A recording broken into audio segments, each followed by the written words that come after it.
Graça e paz a todos. Eu sou o reverendo Gilberto Rebouças e nós estamos para mais uma aula do CETAD, Seminário de Educação Teológica das Assembleias de Deus.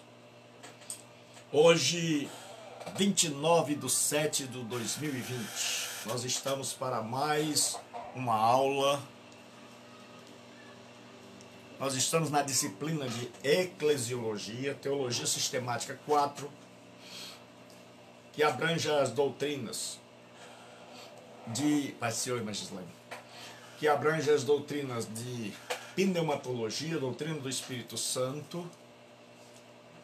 E eu queria pedir a vocês, quando escrevessem, por favor, escrevam em letras maiúsculas, para que eu possa, como fez aí a Santa Gislaine, para que eu possa ver, porque além de estar longe, meu óculos é para 3, é para distância, não tem jeito não, tem jeito não. Eu vou falar em grego. Então, por favor, Deus abençoe. Coloquem em maiúscula para que eu possa ver. Né? Então, hoje nós estamos no CETAD, Seminário de Educação Teológica das Assembleias de Deus, e estamos estudando a doutrina da igreja. E dentro da doutrina da igreja estamos estudando, vamos começar hoje, o poder da igreja. Nós vamos estudar hoje sobre o poder da igreja.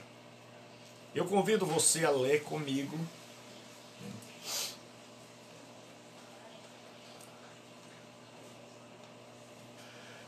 Mateus 18, a partir do versículo 15. Mateus 18. Então, quando você escrever, por gentileza, muito obrigado, Renan. Assim mesmo, coloque em letra maiúscula, tenha misericórdia de mim. O celular é pequeno, a distância é longa, certo? Então, Mateus 18 e 15, do 15 ao 17. Senhor nosso Deus e Pai, nós pedimos a Tua bênção, a Tua graça, para meditarmos nesta noite na Tua palavra. Seja com cada um de nós, ó Deus, abençoa Teus filhos e Tuas filhas, nos ajude a andarmos de acordo com a Tua vontade, com o Teu querer, em nome e por amor de Jesus, nosso Senhor e Salvador. Amém. Hoje nós vamos estar estudando sobre o poder da igreja. Então, Mateus 18, 15 diz assim: se teu irmão pecar contra ti, vai arguí-lo entre ti e ele só. Se te ouvir, ganhaste a teu irmão. Se, porém, não te ouvir, toma ainda contigo 2 ou 3 pessoas, para que pelo depoimento de 2 ou 3 pessoas toda a palavra se estabeleça. E se ele não atender, dize-o à igreja. E se recusar a ouvir também a igreja, considera-o gentio e publicano. Então eu mandei para o grupo da turma de quarta e para o grupo da turma de sábado o material da aula de hoje. Então você já deve ter o seu material aí. Nós vamos falar hoje sobre o poder da igreja. E quem já pegou o material aí, dá só um ok. Quem já pegou o material aí, que já está com o material. Se você ainda não pegou, é só abrir o seu WhatsApp. Deus abençoe, Evaldo. Então hoje nós vamos estudar sobre o poder da igreja. E a disciplina, nós vamos estudar sobre o assunto da disciplina. Como é que a igreja deve exercer esse ato de poder, que é a disciplina, né, na comunidade da fé. A palavra disciplina, se você baixar aí um pouquinho, ela vem do verbo paidel, né? Paidel é o verbo que vem... Elício, Deus abençoe. Paidel é o verbo, certo? Que vem de pais. Pais quer dizer criança. E o verbo paidel é educar, instruir crianças, advertir, instruir por admoestação, castigar ou punir. O léxico do Maltzin, léxico analítico do grego do Novo Testamento. Então, disciplinar tem por objetivo corrigir a pessoa. Tem por objetivo disciplinar, punir, mas punir com o objetivo de corrigir. Então nós vamos ver, a disciplina deve ser exercida em amor. Sempre que aparece essa palavra, castigar, disciplinar, depende da versão, o verbo traduzido é o verbo paidel, que quer dizer disciplinar, corrigir, colocar no caminho certo. Então, você vai ver que um dos grandes exemplos de disciplina é quando a pessoa serve ao exército ou a uma das forças armadas. A pessoa, ela aprende uma disciplina, ela aprende que tem hora para acordar, tem hora para levantar, ela aprende a obedecer às normas, a obedecer à hierarquia. Então, quando alguém desobedece isso que lhe foi ensinado, esse alguém, ele vai ser corrigido. Então ele vai preso, ele vai trabalhar, ele vai fazer alguma coisa para que ele aprenda. Mas para que as Forças Armadas corrijam alguém, esse alguém tem que ser ensinado, tem que ter entrado lá e tem que já saber como funciona. E muitas vezes nós, como igreja, perdemos a razão porque queremos disciplinar pessoas que não foram ensinadas, que não foram discipuladas e que não sabem quais são os seus direitos e deveres na igreja, que eu chamo comunidade da fé. Então uma pessoa só pode ser disciplinada quando ela sabe quais são os seus direitos e quais são os seus deveres na comunidade da fé. Se ela não sabe e ela transgride, então ela está fazendo isso por ignorância. É erro, é. Mas não é erro para disciplina. É erro para admoestação e para que a igreja possa cair em si e dizer: nós precisamos educar os nossos membros. Deus abençoe a todos. Então vamos lá. A disciplina, nós já temos como pressuposto que ela deve ser aplicada a pessoas que sabem dos seus direitos e sabem dos seus deveres. É tarefa da igreja, antes de batizar, educar a pessoa, mostrar quais são as doutrinas da igreja, quais são os seus direitos e quais são os seus deveres e o que é seguir a Cristo. Então, uma vez que a pessoa sabe disso, ela agora está sujeita como membro, não tem membra. Pelo amor de Deus, não diga que a fulana é membra. Isso é uma coisa feia, que agride a língua portuguesa. Então, a disciplina, ela é aplicada aos membros conscientes, membros que foram doutrinados, ensinados, que passaram por um discipulado. A disciplina deve ser exercida em amor. Jesus diz assim, Apocalipse 3,19: eu repreendo e disciplino a quantos amo. Existem algumas traduções que dizem assim: eu repreendo o castigo. Tudo vem do verbo paidel. Sê, pois, zeloso e arrepende-te. Então Jesus diz que ele disciplina, que ele corrige a quem ele ama. Então toda disciplina não deve ser feita sem amor. Toda disciplina é feita com amor, deve ser feita com amor para que possa recuperar aquele que errou. Em segundo lugar, em Hebreus 12:6, diz: Pois o Senhor disciplina a quem ama. Em algumas Bíblias tem corrige. É a tradução do verbo paidel. Pois o Senhor disciplina a quem ama e castiga a todo aquele a quem aceita como filho. Então os dois textos mostram que disciplina deve ser feita, realizada com amor.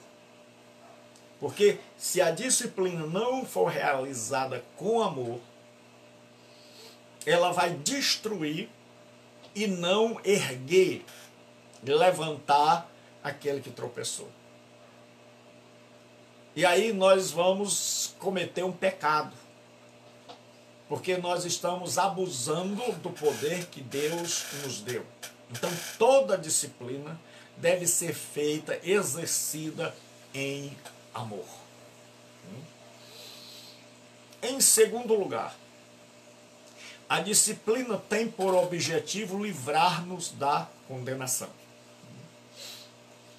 Então o objetivo da disciplina é porque, assim como nas Forças Armadas, você vai sendo advertido. Porque se você não mudar o comportamento, se você não se enquadrar nas normas, você vai ser expulso. Então a disciplina tem por objetivo livrar o cristão da condenação. Paulo diz assim, versículo 32 do capítulo 11 de primeira carta aos Coríntios, da primeira carta. Mas quando somos julgados, somos disciplinados pelo Senhor. Paulo está dizendo que Deus estava julgando aquele povo, punindo, por eles estarem tomando a santa ceia do Senhor e banalizando a ceia do Senhor, para não sermos condenados com o mundo. Paulo diz que o mundo já está condenado, mas ele diz que o Senhor nos disciplina para nós não sermos condenados com o mundo. Então o motivo da disciplina deve ser o seguinte: uma pessoa errou, ela foi encontrada no erro. Então qual é o objetivo da igreja, da comunidade da fé? Quando eu falar aqui comunidade da fé, entenda a igreja. É porque hoje eu prefiro o termo comunidade da fé, porque as pessoas associaram a igreja ao templo. E a igreja somos nós, o povo, e não o templo. O templo abriga a igreja. Então quando alguém erra, cai no erro, quando alguém por fraqueza, imaginária, por favor, Deus abençoe, mas o pessoal coloquem tudo em letra maiúscula para que eu possa ver, certo? Por gentileza, coloque os comentários de vocês, a presença, mas coloque em letra maiúscula para que eu possa ver, porque eu fico um pouco distante, então eu faço um esforço enorme, e o óculos tem 3 partes, para longe, para o meio e para pertinho, então eu fico assim, procurando saber o que vocês escreveram. A paz, imaginar. Deus abençoe. Deus abençoe. Como é que está, irmão Adriano? E o seu bebê. Desejo que toda a bênção de Deus seja sobre ele. Então vamos lá. A disciplina tem por objetivo livrar-nos da condenação. Então qual é o objetivo da igreja? É perceber que alguém está saindo do caminho. Ou que um grupo está saindo do caminho.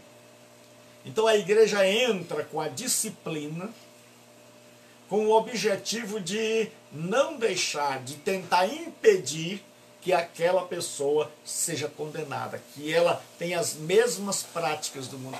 Muito obrigado, Adriano Ferreira de Souza, é crente. Então, mas quando somos julgados, somos disciplinados pelo Senhor, para não sermos condenados com o mundo. Então, o objetivo da disciplina não é acabar. O objetivo da disciplina é salvar. Deus abençoe, Medinara.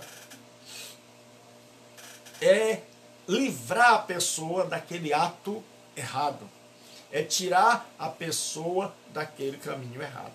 Então Paulo ele está citando aqui um texto da ceia, onde os irmãos estão ceando erradamente, onde estão vivendo indignamente da vida cristã, e eles não sabem por que estão adoecendo, porque alguns morreram, porque alguns estão fracos na fé.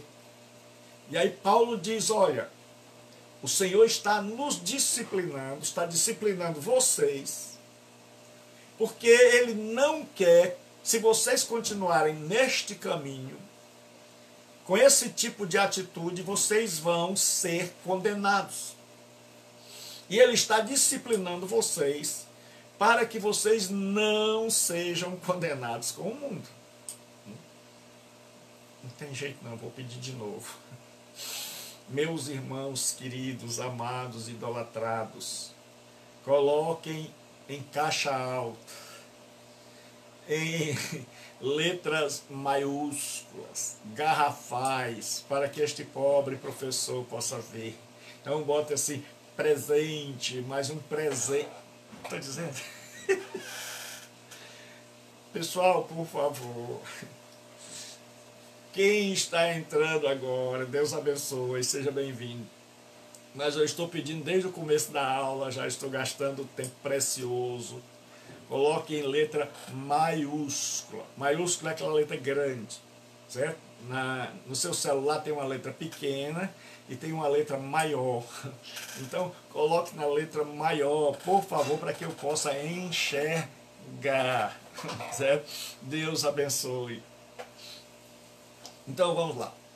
A disciplina tem por objetivo nos livrar da condenação. Então, quando uma igreja vai aplicar a disciplina, ela tem que ter isso em mente. Nós vamos aplicar a disciplina, mas nós vamos aplicar a disciplina para que esta... Amém! Esse que pega é crente. Então, o objetivo da disciplina é livrar a pessoa daquele caminho mau, certo? Em terceiro lugar, a disciplina deve ser conduzida por cristãos maduros. Nunca permita, Deus abençoe, Maristênia, nunca permita, numa igreja, jamais deveria aplicar disciplina gente imatura. A disciplina deve ser conduzida por cristãos maduros. Paulo diz em Gálatas 6:1. Olha a orientação do apóstolo Paulo. Irmãos, se algum homem chegar a ser surpreendido em alguma ofensa, vós que sois espirituais,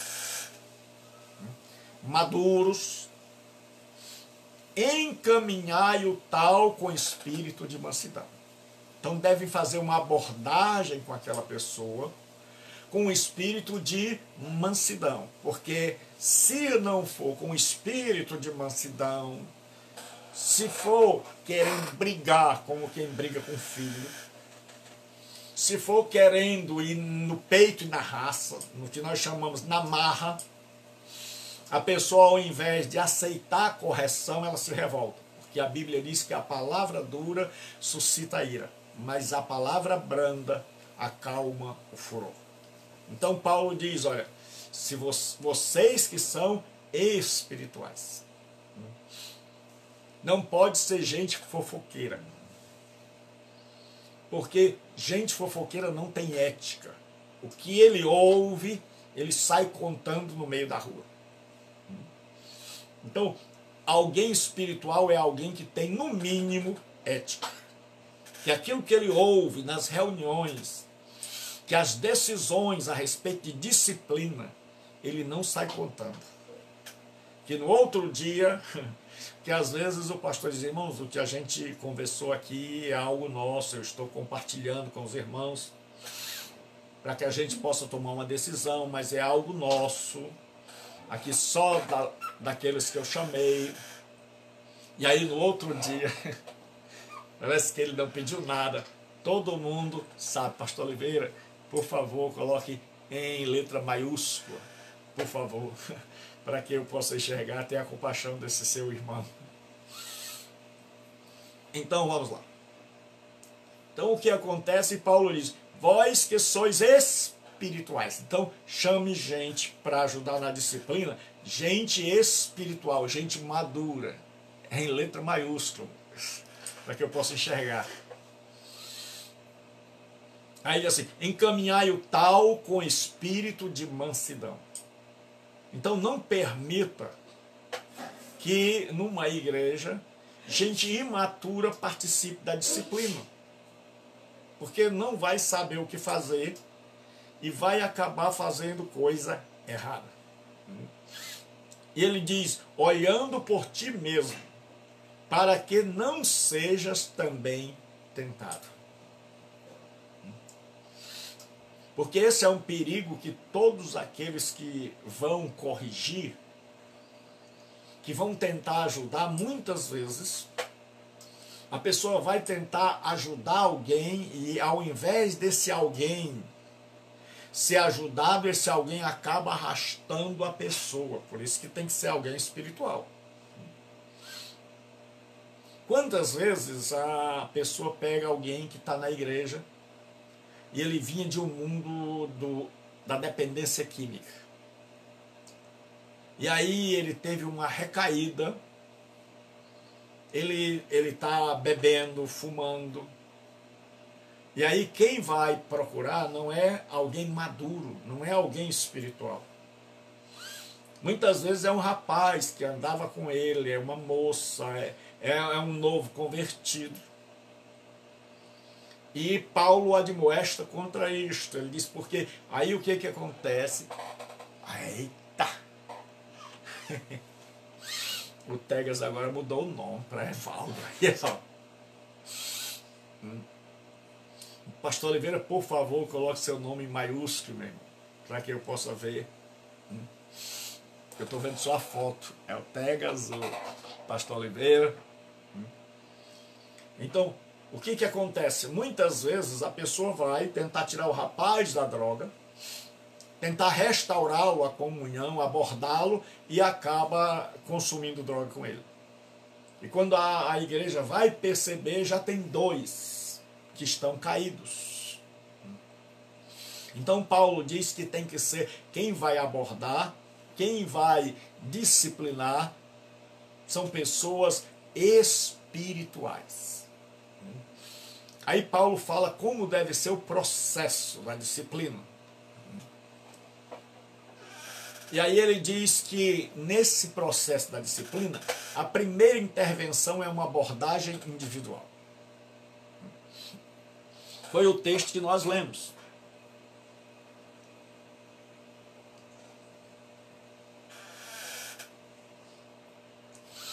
Se teu irmão pecar contra ti, vai arguí-lo entre ti e ele só. Se ele te ouvir, ganhaste a teu irmão. O Wayne Grudem, ele diz o seguinte: Gislene Neves Moura, presente. Eu não sabia que o seu sobrenome tinha presente. É bonito, viu? Você é realmente um presente de Deus. Então, o Wayne Grudem, ele diz o seguinte, que a disciplina deve ficar sobre o conhecimento de o menor número de pessoas possíveis, para que não haja o perigo de se transformar em um mal maior. A pessoa cometer um erro, esse erro ser um erro passivo de ser resolvido com uma conversa, e aí esse erro se espalhar e tornar-se um erro maior. Então ele diz: se teu irmão pecar contra ti, vai arguí-lo entre ti e ele só. Se te ouviste, ganhaste a teu irmão. Então, se ouviu, não precisa levar a uma segunda instância, não precisa levar ninguém. Se a pessoa errou contra o irmão, digamos, por exemplo, que a pessoa foi na casa do irmão fazer um trabalho e lá ele fez um trabalho horrível, caiu tudo, a fiação que ele fez começou a dar curto-circuito, ele gastou dinheiro que não devia, e a pessoa chega e diz assim: meu irmão, vem cá, por favor, vamos primeiro conversar. Ah, rapaz, o senhor fez isso, o serviço não ficou bom, e eu gostaria de conversar entre eu e o irmão, porque nós somos irmãos, e dizer que o irmão precisa fazer isso de novo. E se o irmão estiver arrependido, aí se a pessoa disser: ô irmão, desculpe, não foi por má vontade, foi um erro que eu cometi, eu estou com muitos problemas em casa. Aí a pessoa diz: não, então você está perdoado, agora a gente vai refazer o trabalho. Amém, meu irmão. Então morreu ali. Não precisa chegar na igreja e dizer: ó, pessoal, convidei o fulano de tal para fazer umas coisas lá em casa. Não, isso aí é coisa de fofoqueiro. Aí, caso a pessoa diga: não, eu não fiz isso, eu fiz o melhor que tinha. Vocês aí é que acabaram com tudo, depois que eu saí daqui. Aí a segunda intervenção dá-se-á segundo a jurisprudência hebraica.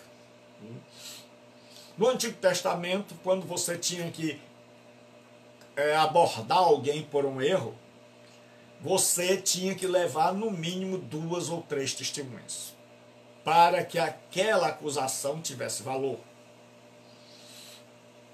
Então Jesus diz: se porém não te ouvir, toma ainda contigo 1 ou 2 pessoas, para que pelo depoimento de 2 ou 3 testemunhas, toda palavra se estabeleça. Então a pessoa chega e diz assim: irmão, eu queria que vocês fossem testemunhas. O fulano fez um trabalho lá em casa, e o trabalho que ele fez ficou horrível, eu já falei com ele não quer mudar. Ou vamos dizer o seguinte: o fulano tá tendo um caso com uma incrédula, e a pessoa foi lá e o abordou, e ele disse: você não tem nada a ver com a minha vida, eu não estou fazendo isso, isso não é verdade. Aí a pessoa pega, agora quando ele vai pela segunda vez, ele leva 2 testemunhas ou 3, pessoas que viram, que sabem do assunto. Porque o grande problema na área da disciplina é que muita gente que é testemunha diz assim: pastor, me tire, não cite meu nome não. São os covardes de Cristo. São aqueles que enchem os ouvidos do pastor, mas na hora não tem coragem de assumir. Então a pessoa devia: olha, você viu, você sabe do que está acontecendo com o fulano, que ele anda? Sei sim. Então vamos lá nós 4. E aí senta e diz: olha, nós amamos o Senhor, nós amamos o irmão é muito querido, e por esta razão nós estamos aqui, porque não foi só eu que vi, não fui só eu que vi, né? Mas estes outros irmãos também são testemunhas de que o irmão está tendo um caso com uma pessoa fora da comunidade. E aqui há testemunhas, não sou mais só eu, o irmão. Nós queríamos chamar o irmão para mudar de vida, que isso não é digno de um cristão, vai trazer consequências ruins para a sua vida. Por amor do irmão, nós estamos aqui. Se ele disser: rapaz, pensei que ninguém estava vendo, mas já vi que não é só o irmão, tem 4 pessoas e deve ter mais. Irmãos, eu confesso que eu realmente pisei na bola, que eu errei, que eu estou fazendo coisas que eu não devia fazer, então eu estou arrependido. Os irmãos podem orar por mim? Aí pronto, você ora por ele juntamente com aquelas testemunhas, e o caso morreu ali. Não precisa levar mais para a igreja, porque a pessoa se arrependeu. Agora, se ela disser: os 4 estão enganados, vocês fizeram um complô contra mim, eu não tenho caso nenhum e ninguém tem nada a ver com a minha vida, aí já vai para outra instância. Ele não aceitou a abordagem primeira, não aceitou a abordagem segunda. Jesus disse que a terceira intervenção realizar-se-á pela comunidade da fé, ou seja, pela igreja. E se ele não os atender, disse Jesus, dize-o à igreja. O termo igreja, eclesia, só aparece 2 vezes nos evangelhos. E é justamente em Mateus. Aqui e lá no texto de 16. Então Jesus diz o seguinte, se aquele irmão, aquele membro da igreja, recusou a primeira abordagem, um irmão com ele recusou a abordagem, não se converteu, não se arrependeu com o testemunho de mais pessoas, que mais pessoas estão sabendo e que mais pessoas foram lá com o objetivo de restaurá-lo. Irmã Rita, por favor, bote seu nome em letra maiúscula. Então, Jesus agora diz que a terceira instância é a igreja. É contar não ao pastor, mas a toda a igreja. Ele, se não os atender, dize-o à igreja. Veja que o a está craseado, é preposição. Dize-o para a igreja. Dize-o para a igreja. Então o próximo passo é agora, já que ele não atendeu a ninguém, então agora a igreja vai saber. Então veja que é só em terceiro lugar, depois de ter sido, e muitas vezes a gente atropela os ensinamentos de Jesus. E aí a gente diz que está nos caminhos do Senhor. Eu não sei que caminho é esse. Certo? Porque a gente exerce disciplina e pá, a pessoa errou, já está na boca de todo mundo. E aí quem espalha comete um pecado maior. E aí o que acontece? Jesus diz, diz-o à igreja. Agora a comunidade toda precisa ser informada do que está acontecendo. E não é ético a comunidade da fé chegar e dizer para o não cristão o que está acontecendo dentro da igreja. Pastor, e o que a gente deve falar para os não cristãos? Pregar o evangelho. Dar bom testemunho.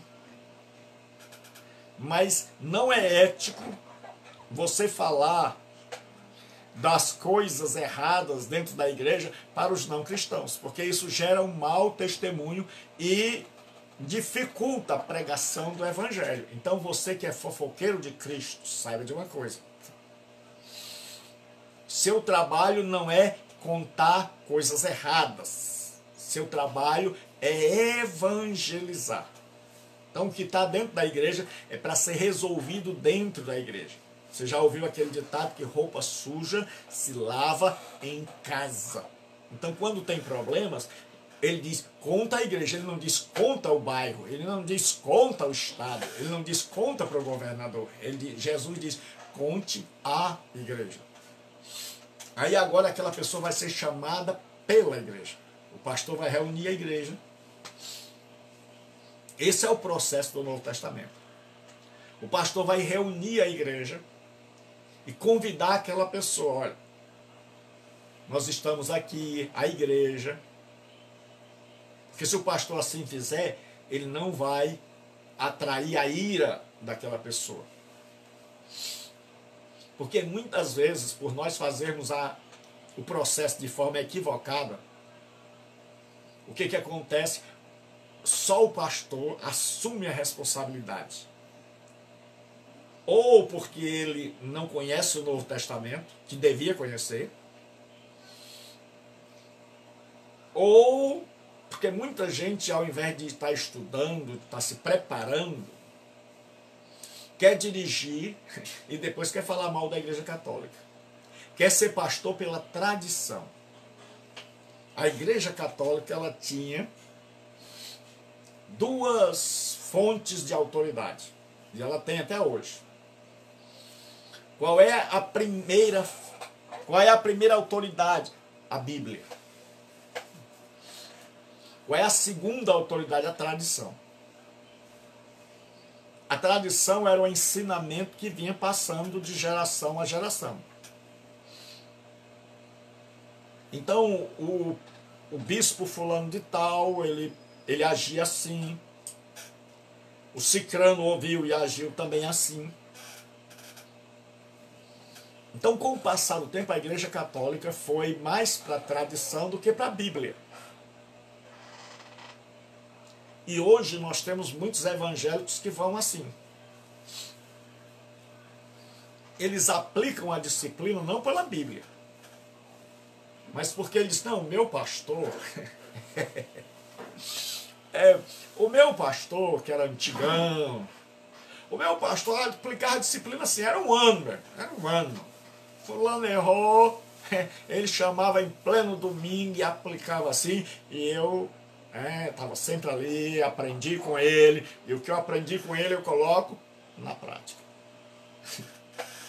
Aí nós estamos andando pela tradição. Nós temos um monte de gente que não pode falar da Igreja Católica, porque não se baseia na Bíblia, não é guiado pela Bíblia, mas é guiado pela tradição, que ele recebeu de um pastor antigo, que recebeu de outro pastor antigo, que recebeu de outro, e ninguém até agora foi ver se aquilo que ele fazia está de acordo com a Escritura.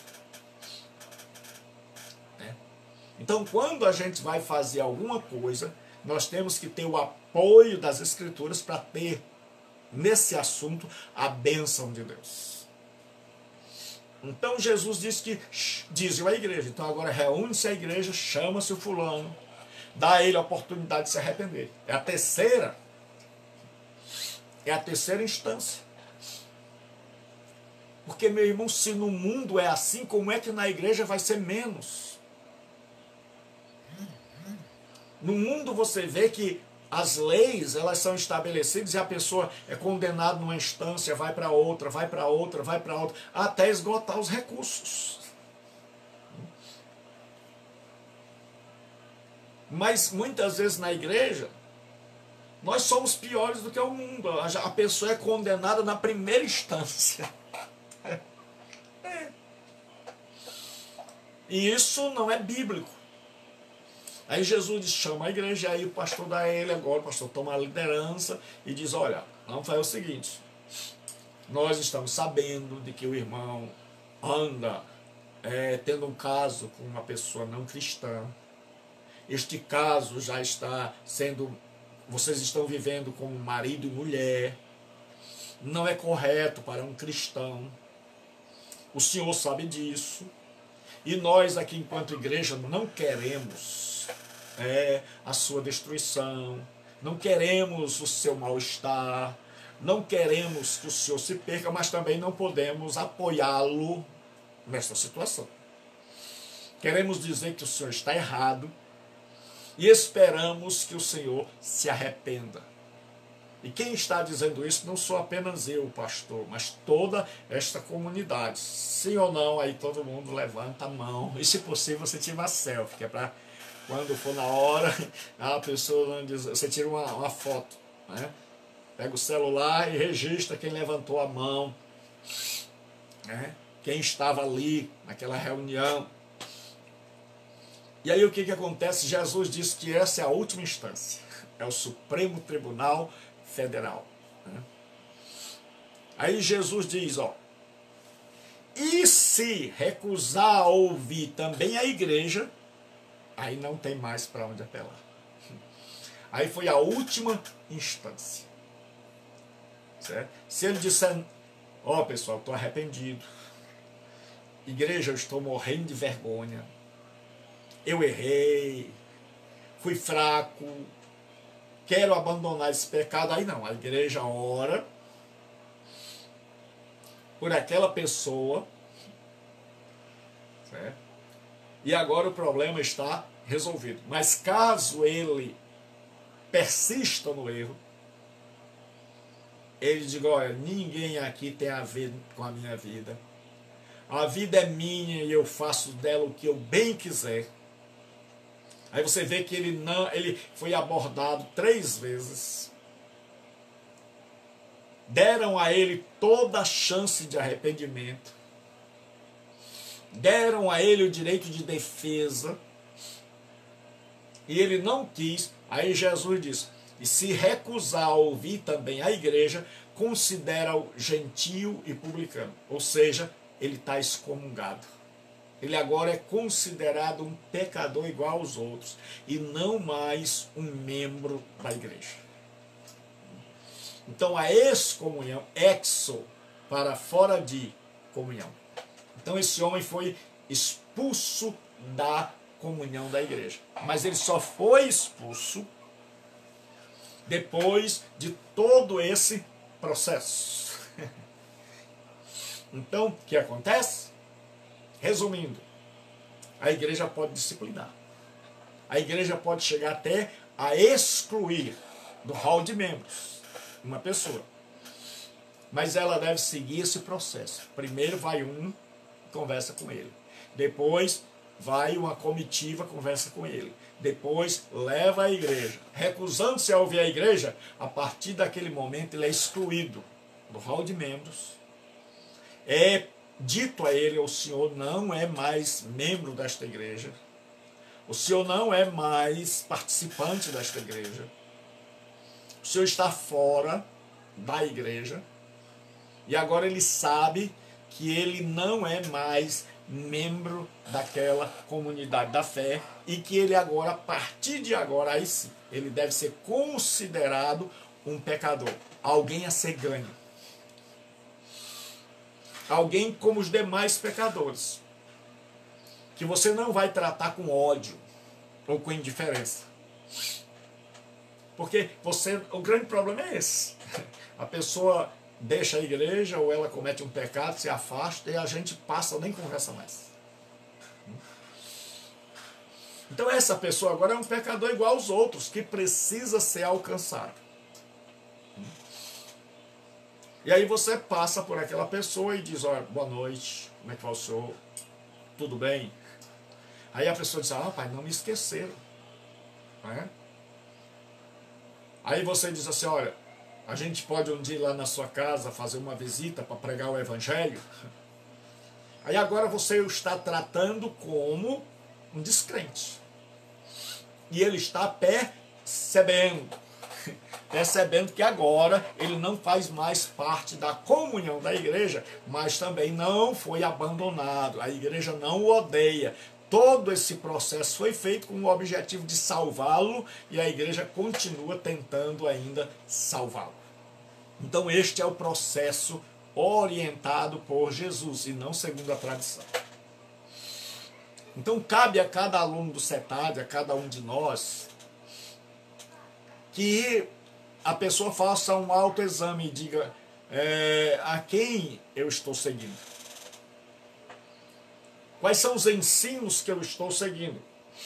Eu estou seguindo os ensinos bíblicos, apostólicos, de Jesus Cristo, dos apóstolos?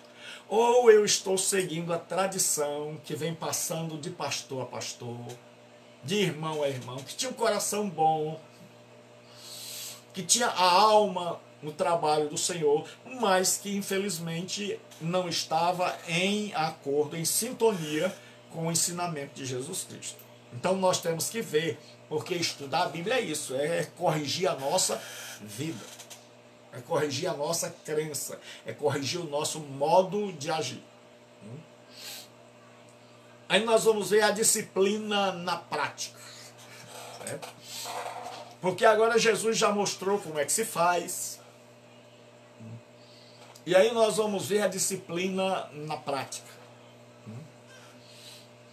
Nós vamos ver a necessidade da disciplina, certo? Paulo escreve aos Coríntios, no capítulo 5, que é bem conhecido.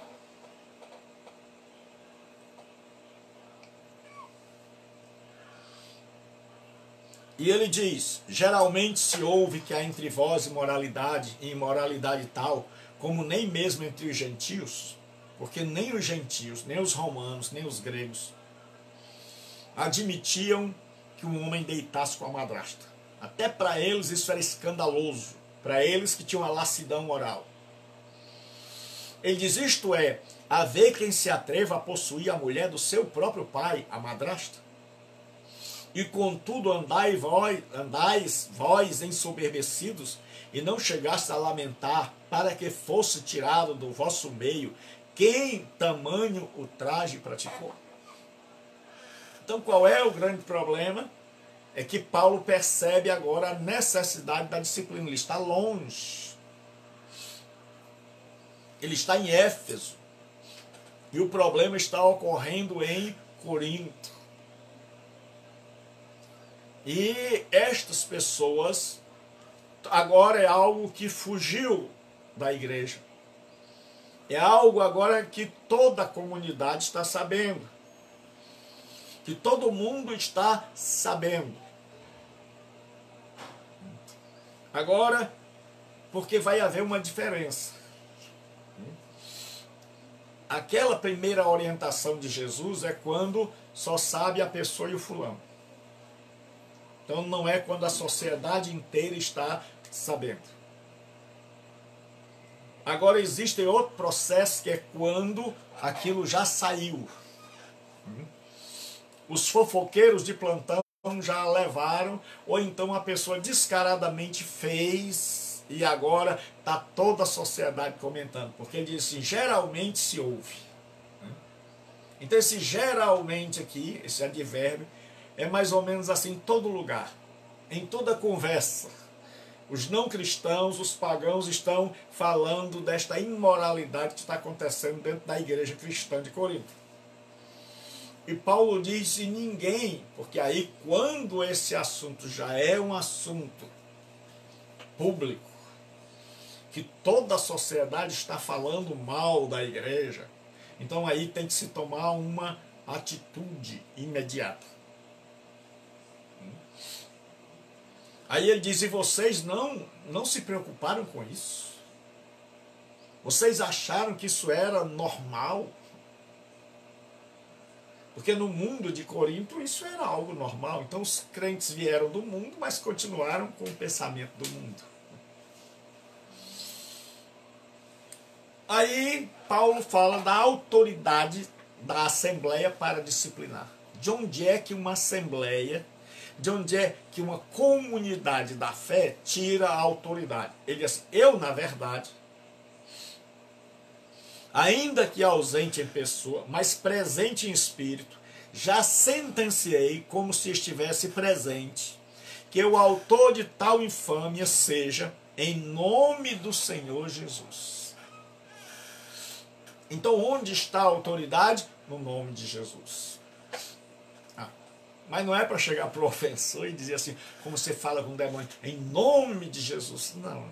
Você dizer, meu irmão, a autoridade que nós temos para disciplinar não é uma autoridade do pastor, não é uma autoridade do ministério, não é a autoridade da liderança, é a autoridade a nós delegada por Jesus Cristo. E aí Paulo diz, reunidos vós e o meu espírito. Então ele convoca uma assembleia, uma reunião. E ele diz, olha, eu estou em Éfeso, mas eu vou estar aí em espírito. Então vocês se reúnam, eu vou presidir a liderança, eu vou presidir a reunião, e nós vamos tomar uma providência contra isso que está escancarado e que ninguém tomou a providência. Porque qual é o grande problema aqui? É que aqui já chegou na última instância. É que aqui ninguém foi lá falar com ele a primeira vez. Ninguém foi lá com testemunha. O povo, a igreja errou, cometeu o chamado pecado da tolerância. E aí quando tiveram que fazer, todo mundo já sabia, então já teve que ser levado para a última instância. E Paulo tem que fazer isso de longe. Então Paulo diz, olha, estamos numa assembleia reunidos vocês e eu estou aí em espírito, presidindo. E a sentença é que esse homem, ele diz assim, eu na verdade ausente em pessoa, mas presente em espírito. Já sentenciei como se estivesse presente, que o autor de tal infâmia seja, em nome do Senhor Jesus Cristo, aí ele diz, reunidos vós e o meu espírito, Esta é uma decisão tomada por nós, pela igreja. Não era só Paulo. Paulo não era bobo de tomar decisão sozinho, de disciplinar alguém sozinho. Porque quando ele chama a igreja, ele está dizendo, vocês têm participação. Quando ele chama a igreja, ele está dizendo, eu e vocês temos autoridade. Quando ele chama a igreja, ele atribui à igreja responsabilidade. Porque muitas vezes nós, pastores, cometemos o erro de tomar as decisões de responsabilidade só, e depois nós queremos que a igreja seja uma igreja responsável. Nós nunca demos a ela responsabilidade. Ora, se você nunca dá responsabilidade ao teu filho, como é que você quer que ele seja responsável? E Paulo aqui dá responsabilidade. Olha o que ele diz. Reunidos, quem é que está nessa reunião? Vós e o meu espírito, com o poder de nosso Senhor Jesus Cristo. A palavra é exousia, ou que era mais bem traduzida por autoridade, na autoridade. Então nós estamos reunidos aqui e nós estamos debaixo de autoridade. Nós estamos debaixo da autoridade do Senhor Jesus. Aí ele diz assim, seja entregue a Satanás para a destruição da carne. Então naquela época, quando a igreja excluía alguém, esse alguém estava agora no mundo, e estando no mundo, estava debaixo do alcance de Satanás. Jorge Led diz que o diabo está amarrado com uma corda, como se fosse um cão. Mas a corda é grande, ele ainda tem um espaço para agir. Então, quando a pessoa está na igreja, ela está debaixo da cobertura de Jesus Cristo, não de certos apóstolos. Então ela está debaixo do poder do Espírito Santo. Quando ela é excluída da igreja e excluída pela razão certa, do modo certo, porque tem gente que é excluída de modo errado, injusto. E aí quem comete o erro é quem excluiu, porque foi um abuso de poder. Eu conheço muita gente que foi excluída, que hoje está sofrendo, porque foi humilhada dentro de igrejas, por abuso de poder. Mas aqui não.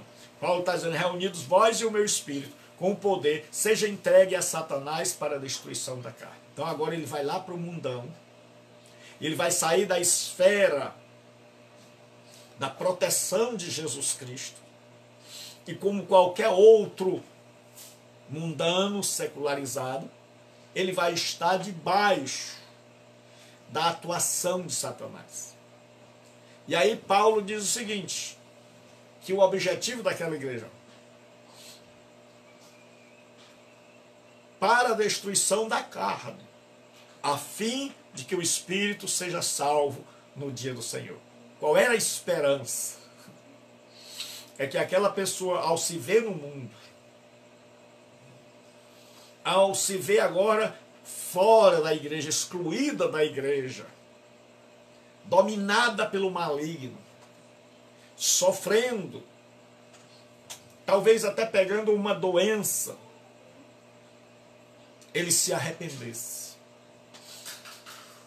Durante o sofrimento, que lá no mundo agora, o desejo de Paulo é que ele se arrependesse.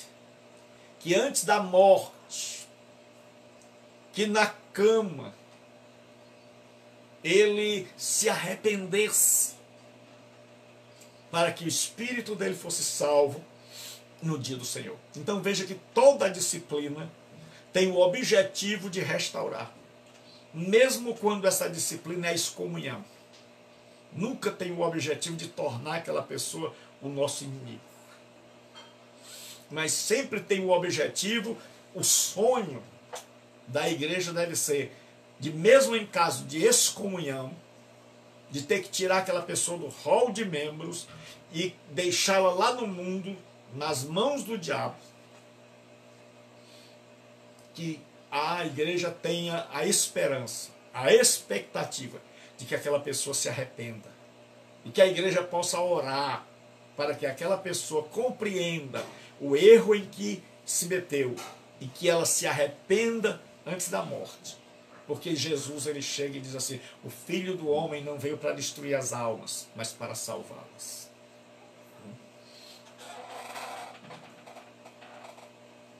E aí Paulo começa a dizer que a disciplina visa conter a expansão do pecado. Por que que ele resolveu tomar aquela decisão? Primeiro, ninguém deu os primeiros passos. Aquele pecado podia ter se acabado lá no começo. Quando aquele homem começou a se enamorar da esposa do pai, se alguém tivesse chegado a ele e o admoestado, podia ter sido que ele não tivesse sido excomungado. Se tivesse vindo um grupo de irmãos da igreja espirituais e tivesse falado com ele, disse: ó, todo mundo está sabendo, a coisa está ficando feia, está na hora de você se arrepender, podia ser. Se tivessem trazido ele para dentro da igreja, conversado com ele, a igreja toda, mas ninguém fez nada disso. Paulo de fora teve que atuar. E atuar já na última instância. Então veja, quando nós não fazemos isso, nós estamos cometendo o pecado da omissão. Preste bem atenção. Quando os membros de uma comunidade da fé percebem que alguém está errado e não têm a coragem de abordá-lo e de tentar desestimulá-lo do caminho errado, esta pessoa está cometendo o pecado de omissão. Então ele está pecando e a igreja também. E quando a igreja não aborda, não conversa, não dialoga sobre o assunto com ele, levando mais testemunhas, então todos os que sabem, os bonitinhos que sabem e que ficam cochichando um para o outro e aumentando e levantando, certo? Estão também cometendo pecado de omissão. Porque a pessoa vai, rapaz, olha, eu também sei. Sabe, sei. E você? Eu também sei. Tá todo mundo aqui sabendo, mas ninguém fez nada. Todo mundo se omitiu. Então isso também é pecado. Então ele está pecando porque está em adultério. Ele está pecando porque está roubando. Ele está pecando porque está espancando a mulher. E a igreja está pecando porque está vendo e está se omitindo. Porque aquele que sabe, ao invés de ir lá e conversar com ele, vai contar para os outros.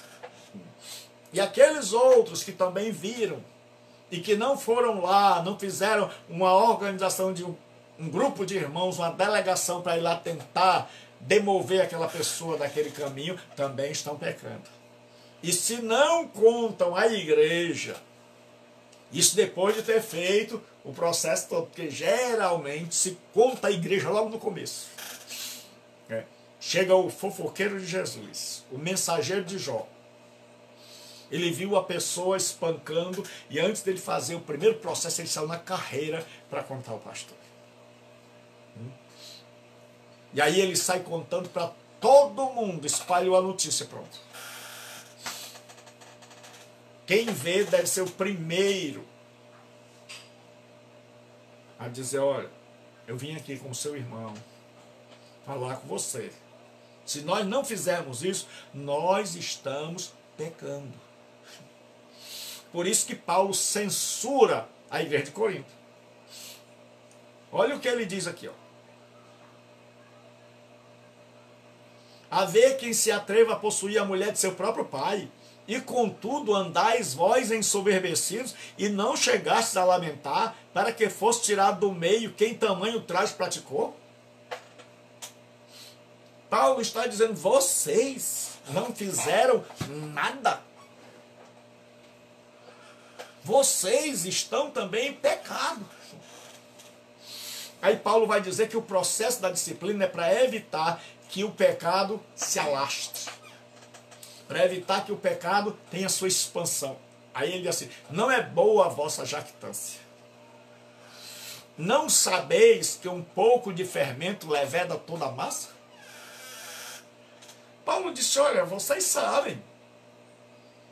Vocês fazem pão. Naquela época não tinha padaria.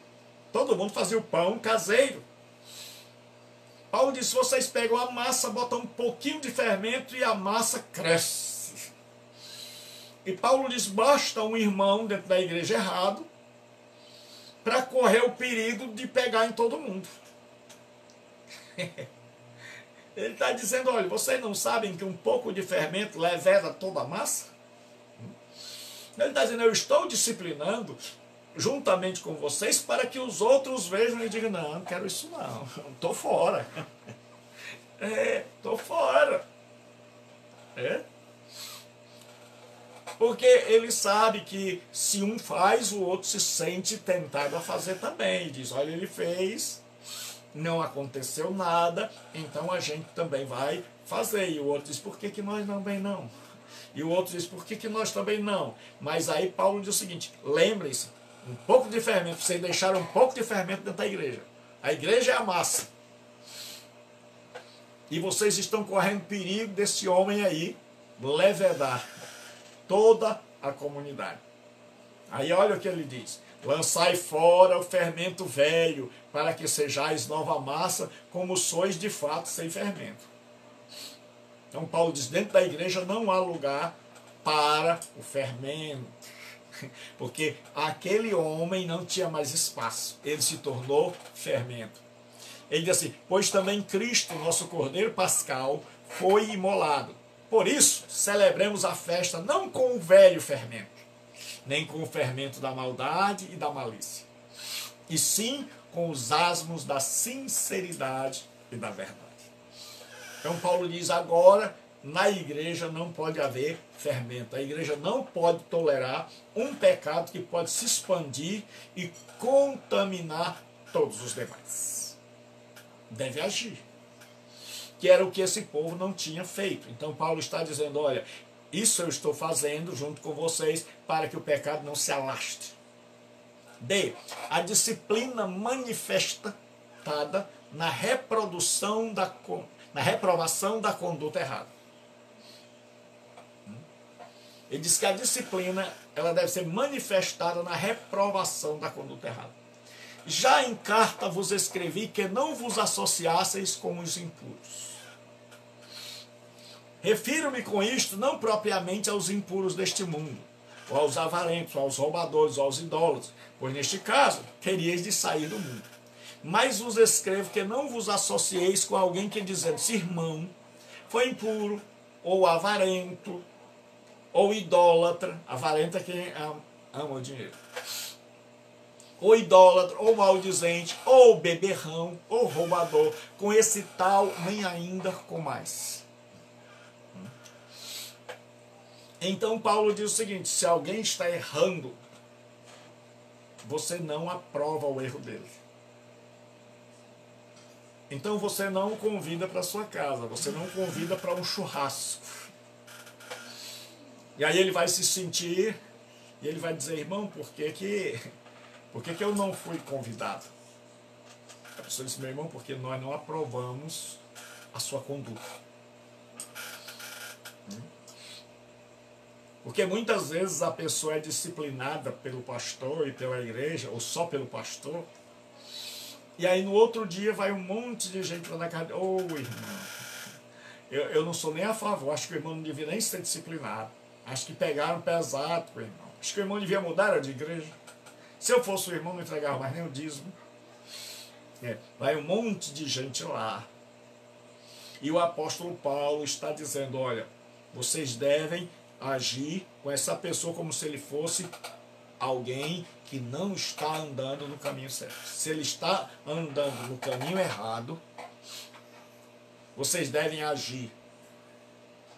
E a reprovação deve ser clara. Todo mundo deve saber que vocês não aprovam a conduta dele. Todo mundo deve saber que vocês não são inimigos dele, mas vocês não aprovam a conduta dele. né? Paulo diz, com tais nem ainda com mais. Naquela época havia as festas do amor. Então, esse aí não vai ser convidado. E quando ele pergunta por quê, o senhor sabe por quê. Nós amamos o senhor, amamos a senhora, mas reprovamos a sua conduta. Então tenha cuidado para não ver aquela pessoa como inimigo, como filho do diabo. Mas dizer que não aprova a sua conduta. Né? Aí, a excomunhão é aplicada quando a disciplina é esgotada. Ou seja, quando todo o processo disciplinar foi realizado e a pessoa não quis, então acontece a excomunhão, que muitas vezes não é aplicada. Nós temos poucos casos de excomunhão, pessoas que mereciam, mas que não foram excomungadas. Então, quando todo o processo disciplinar, a igreja fez todo o processo e a pessoa não quis, se manifestou impenitente, não se arrependeu, não deu prova de arrependimento, não ouviu a ninguém, Paulo diz assim, pois com que direito havia eu de julgar os de fora? É uma pergunta. Nenhum. Não julgais vós os de dentro? Ora, os de fora, porém Deus os julgará. Aí ele diz, expulsai, pois, de entre vós o malfeitor. Isso aqui agora é a excomunhão, é o entregar ao diabo. O que é o entregar ao diabo? É expulsar da comunhão, é dizer, você não é mais membro desta comunidade. Você está fora da comunidade, tem a reprovação da comunidade inteira. Todos agora estamos dizendo que o senhor, a senhora, não faz mais parte desta comunidade, porque nós demos ao senhor todo o direito de se arrepender e o senhor não se arrependeu. Mas duas coisas antes de terminar esta aula. Primeiro, só pode haver disciplina se a pessoa tiver entendido. Não dá para disciplinar alguém que chegou na igreja, que levantou a mão, aceitou a Jesus, vinha da prostituição, vinha da droga. E aí a pessoa está lá feliz com Jesus, mas ninguém nunca o ensinou, ninguém nunca o visitou, não abriram a palavra, não sentaram com ele, não orientaram. Aí no dia do batismo, às vezes um mês depois que a pessoa se converteu, aí dizem, quem quer se batizar? Aí o pobre do irmão levanta a mão. Eu quero.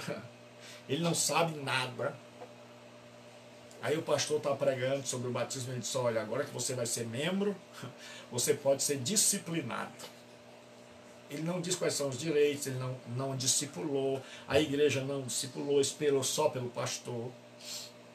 Muitas vezes não há uma sala de discipulado na escola bíblica para discipular os novos convertidos. Então ele não sabe o que é errado. E aí depois ele está praticando o que é errado e o pessoal quer, ei, vamos disciplinar o irmão, olha o irmão. A primeira pergunta é, ele sabe o que está fazendo? Ele foi, nós fizemos a nossa parte, porque para nós disciplinarmos alguém, nós temos que ter feito a nossa parte. Em nenhum lugar do mundo se pode aplicar uma sanção ou uma disciplina a alguém que não saiba o que está fazendo, que não foi devidamente orientada. Nenhum lugar do mundo. Nenhuma autoridade tem poder para multar alguém no trânsito se lá não tem uma placa dizendo assim, olha, 60 km por hora. Se não tem uma placa, não dá para multar. Se não tem um fotossensor, não dá para multar. Se a pessoa, por isso que a pessoa, quando vai tirar a carteira, ela faz um exame de legislação. Ela já sabe quais são as leis. Então, quando ela pega o volante, ela já está sabendo o que pode e o que não pode fazer. Então, se ela fizer o que é errado, ela vai ser multada, porque ela já sabe o que está fazendo. Então, na igreja, se nós quisermos ser justos, sermos justos, nós precisamos discipular. E se a igreja não discipulou, deve ter misericórdia quando a pessoa errou. E dizer assim, meu irmão, houve 2 erros. E um pastor maduro, uma liderança madura, diz assim, houve 2 erros. Quais? O seu, o irmão errou, e o nosso. E o nosso foi maior, porque nós não lembramos de discipular o irmão. Então, já que houve 2 erros, a culpa é de todo mundo. Então, ou disciplina os 2, ou não disciplina ninguém.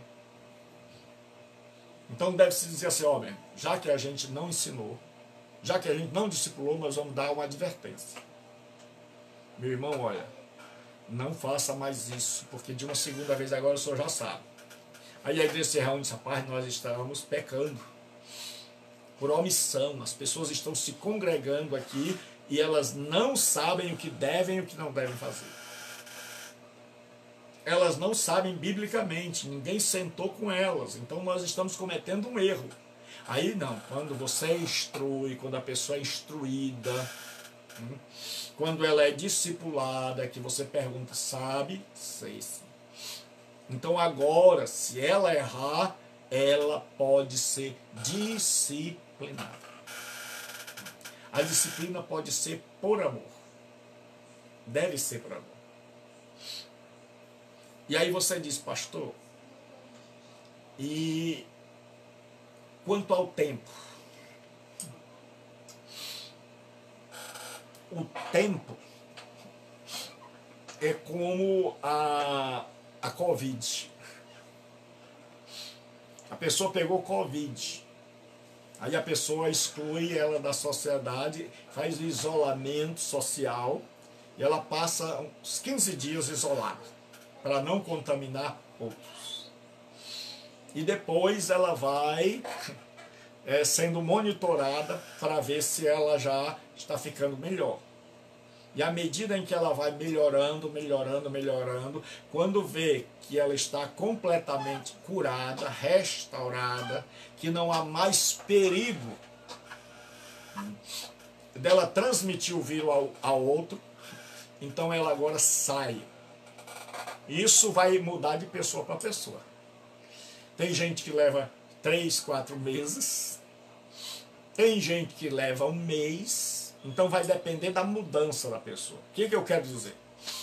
É que a disciplina vai durar o tanto que a pessoa se consertar. Então você estabelece, rapaz, ó, o senhor nós vamos discipliná-lo por 3 meses. Inicial. E aí nós vamos acompanhar. Se no final de 3 meses o senhor já tiver mudado, tiver se arrependido, a gente começar a perceber, a gente vai ficar monitorando, observando. E aí quando a gente perceber que o senhor está realmente mudado, a senhora está realmente mudada, nós damos a sua alta. O grande problema é que a pessoa fala assim, 6 meses. Quem disse para você que em 6 meses ele vai estar bom? Quem disse para você que em 3 ele já está bom? Então ele vai ficar 3 meses no hospital, comendo e bebendo, estando bom, ocupando um quarto, ocupando um lugar que podia ser de outro. Então uma pessoa vai ficar na igreja, ela mudou em 3 meses, e ela vai passar 6 meses pagando. Que justiça é essa? Que justiça é essa nossa? É igual a justiça secular, que deixa o preso lá, né? A pessoa foi condenada a 10 anos, já está com bem 15, e ninguém lembrou, ele está lá jogado, e ninguém lembrou de soltar, e o cidadão está só aprendendo o que não presta, porque ninguém lembrou de soltá-lo. Então, pastor Gilberto, qual é o tempo? É o tempo da cura. É o tempo da restauração. A gente estabelece um prazo mínimo e diz, meu irmão, isso aqui é o mínimo. Daqui em diante a gente vai observar o senhor. Ninguém vai tirar o senhor, nem a senhora da disciplina. Mas nós vamos observar. E quando a gente perceber que o Senhor não causa mais nenhum mal, não é capaz mais de transferir o coró pecado, aí o Senhor estará liberto. O Senhor estará em plena comunhão. Quando a gente fizer uma reunião com a igreja, e disser, aí pessoal, nós temos observado o irmão, a conduta dele, e todo mundo disser, ó, pastor, merece algo.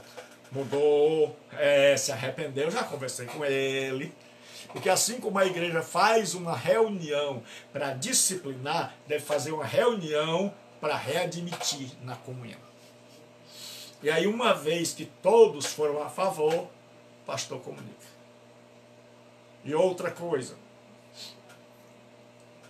se só uma pessoa sabe, ou só um grupo sabe, aquele erro não deve ser mostrado à igreja.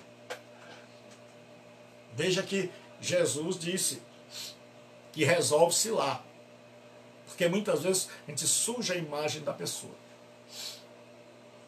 Então, se aquele erro foi ali entre a pessoa e outro, você vai, se ninguém sabe, então não precisa contar para todo mundo, você vai, conversa com ele, a igreja resolve. Outra coisa, o processo disciplinar é algo particular. Né? É algo da igreja. Então deve ser feito numa reunião só dos membros. Então reúne a igreja e conta para a pessoa a decisão da igreja. E aí ninguém sai contando no meio da rua. A não ser que isso seja como o pecado daquele homem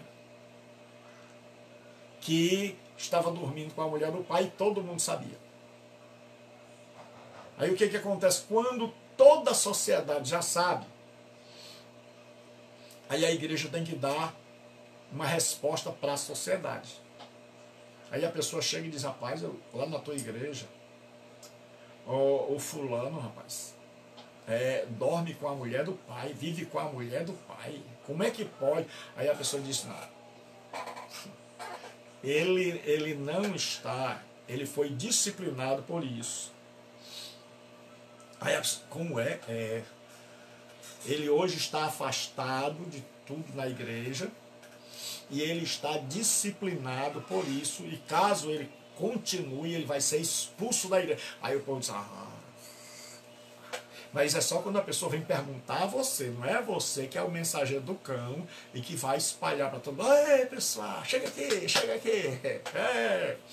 A última do dia, lá na igreja, o diácono dormiu com a mulher do presbítero. Aí você está sendo o mensageiro do cão. Você é para se reunir assim para pregar o evangelho. Então, que Deus abençoe. Amanhã, ao meio-dia, nós temos uma live.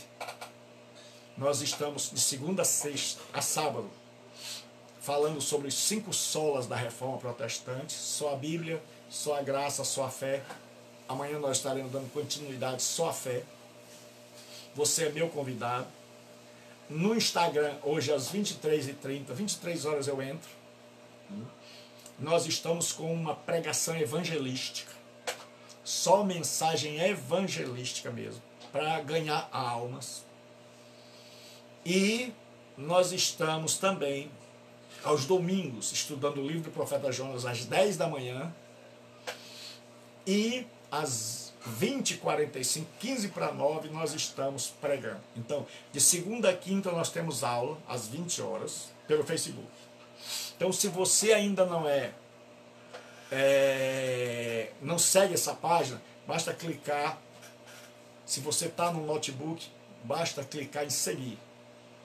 Se você está no celular, basta clicar na mãozinha que tem lá, no alto da página, lá em cima, no alto da página, perto da minha foto, que você vai seguir, e aí quando eu entrar no ar, você já entra direto. E aí tudo que for postado aqui, você já entra direto. E estas aulas são postadas lá no meu canal, com essa logo aqui. Pelo amor de Deus, tem gente que ainda me pergunta, pastor, onde está? Porque lá tem muitas aulas. Tem esta logo aqui. Né? Então você só vai procurar com esta logo do CETAD. Certo? Então vai ter lá o Poder da Igreja, aula 1. Gilberto Rebouças é o meu canal no YouTube. Quando você acessa, tem lá assim, em vermelho, inscrever-se. Basta você clicar ali. Basta você tocar naquele nome que você já está inscrito. Tudo que eu postar lá no canal vai ser enviado para você. Vai ser notificado a você. E nós estamos pegando as mensagens e enviando para todas as redes sociais.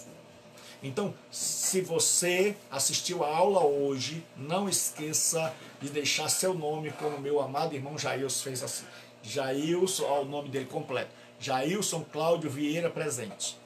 Certo? Esse nome, esse final aí é show de bola. Certo? Então, você coloca o seu nome aí, porque nós estamos pegando para anotar quem está fazendo a aula. Mas se caso você não possa assistir no horário ao vivo, você vai lá no YouTube, acessa o canal, se inscreve e faz um comentário embaixo, para que a gente saiba que você assistiu a aula posteriormente. Então, que Deus abençoe, e nós estamos aguardando agora o parecer do governador, para que a gente possa colocar, eu vou ter uma reunião com o pastor Frota agora, para que a gente possa colocar para vocês quando será o nosso retorno às aulas presenciais. Então lembre-se já, quando for a primeira aula, os alunos têm que estar com o trabalho pronto. E se você me perguntar hoje, pastor, qual é o trabalho, eu já sei que você ainda não fez. Então se não fez até essa época, só Jesus na causa. Então que Deus abençoe. Estou com um desejo enorme de vê-los e de a gente ter aquelas aulas presenciais. Então, que Deus abençoe. Até amanhã, não esqueça. Todos os dias, às 12 horas, tem a live. Então, amanhã nós estamos estudando sobre só a fé. Né? Só a fé. Não perca. Você não vai se arrepender. E domingo, livro de Jonas.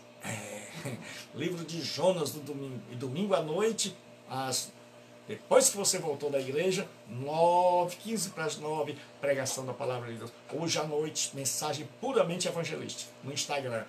Deus abençoe. Até amanhã. Até amanhã, em nome de Jesus. E até a próxima aula, para aqueles que são alunos. Não esqueçam de fazer o trabalho. Deus abençoe, em nome de Jesus.